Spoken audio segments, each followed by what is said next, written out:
مہر عمر حیات کی تفصیل کے مطابق بستی مہر اکبر سمپال چک نمبر 7/8 بالا بم اللہ دتا کمہار مرحوم کا جواں سالہ بیٹا اور محمد حنیف کمہار کا بھائی محمد شفیق کمہار بستی مہر اکبر سمپال کے رہنے والے جو کہ کل اسلام آباد میں بلڈنگ سے گر کر جاں بحق ہو گیا تھا۔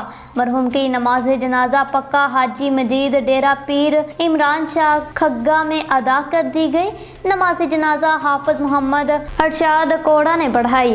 نماز جنازہ میں پیر صداقت حسین شاہ کھگا، پیر رحمان شاہ کھگا، مہر اکرام سمپال، مہر حاجی نواب دادوانہ، محمد سجاد گجر، مہر ندیم سیال، مہر اقبال سمپال، حمزہ سمپال، مہر فیاض عرف پپو دولتانہ، مہر حاجی عمر دادوانہ، حاجی خضر حیات تھراج، حاجی محمد سمپال کے علاوہ دوست احباب عزیز و اقارب اور اہل علاقہ نے کثیر تعداد میں شرکت کی۔ بعد ازاں مرحوم کو آہوں اور سسکیوں کے ساتھ مقامی قبرستان میں سپرد خاک کر دیا گیا۔